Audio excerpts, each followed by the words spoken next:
तो dear students, बात करते हैं डेफिनीशन की स्क्यूनेस की।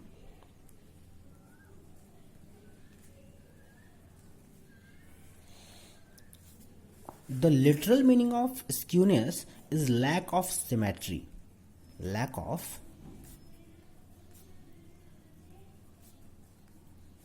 Of symmetry.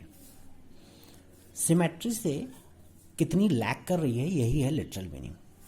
तो सिमेट्री का जो डायग्राम बनता है कुछ इस तरह से बनता है। ये बेल शेप्ड होता है, बेल शेप्ड होता है। सिमेट्री से कितनी लैक है, कितनी अलग है, यही हम पढ़ते हैं स्क्यूनेस में। तो एक ब्लेयर स्टैटिस्टियन थे, ब्लेयर नाम था उनका। उन्होंने क्या कहा, skewness is the tendency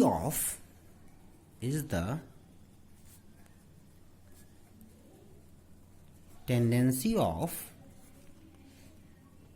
a distribution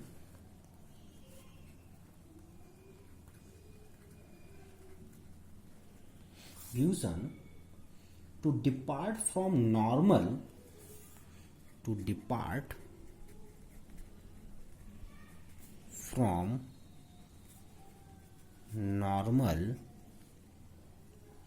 in the balance of its two sides.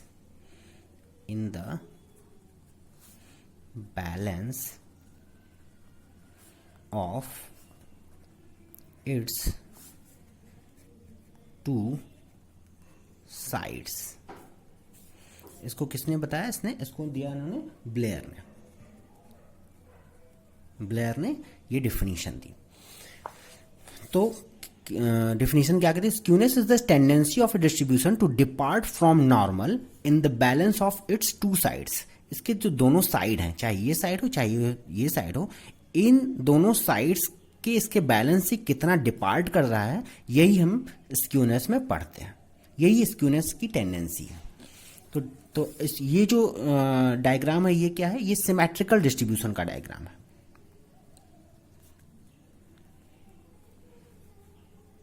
Symmetrical distribution. और एसिमेट्रिकल डिस्ट्रीब्यूशन का डायग्राम क्या होगा? या तो कुछ इस तरह से होगा या तो कुछ इस तरह से होगा। तो यहां पर हम देख रहे हैं कि चाहे ये डायग्राम हो चाहे ये डायग्राम हो, ये दोनों ये बैलेंस नहीं है। इसका मतलब ये हुआ कि ये अपने दोनों ही साइड से कुछ ना कुछ डिपार्ट है, कुछ ना कुछ नॉर्मल नहीं है। मतलब दोनों ही साइड इसके दोनों ही साइड बैलेंस नहीं है। अगर हम यहाँ पर इसको बीच से एक लाइन खींचें तो यहाँ पर देखेंगे कि ये साइड तो इसकी बैलेंस है लेकिन ये साइड बैलेंस नहीं है। वैसे इसकी ये साइड, यहाँ पर ये साइड बैलेंस है लेकिन ये साइड, दूसरी वाली साइड बैलेंस नहीं है। और बैलेंस डायग्राम कौन सा है? ये सिमेट्रिकल डिस्ट्रीब्यूशन का डायग्राम, ये बैलेंस डायग्राम है। तो इस सिमेट्रिकल डिस्ट्रीब्यूशन में जो भी डिफरेंस आएगा इसके साइज में, इसके शेप में जो भी डिफरेंस आएगा, वही हम कहेंगे स्क्यूनेस। उसी को हम स्क्यूनेस को पढ़ने को कहेंगे।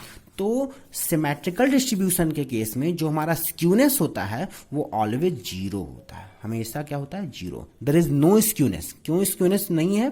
क्योंकि ये दोनों ही साइड बैलेंस है। और हम लोग आगे पढ़ेंगे कि इस डायग्राम का ये जो शेप है इसका मतलब क्या है, ये शेप है इसका मतलब क्या है, आगे सारी बातें पढ़ेंगे। तो फिलहाल इतना समझिए कि स्क्यूनेस हम इसलिए पढ़ रहे हैं क्योंकि हमें सिमेट्रिकल से हमारे जो डायग्राम है, दोनों डायग्राम वो कितने डिफर हैं, उनको पढ़ने के लिए हम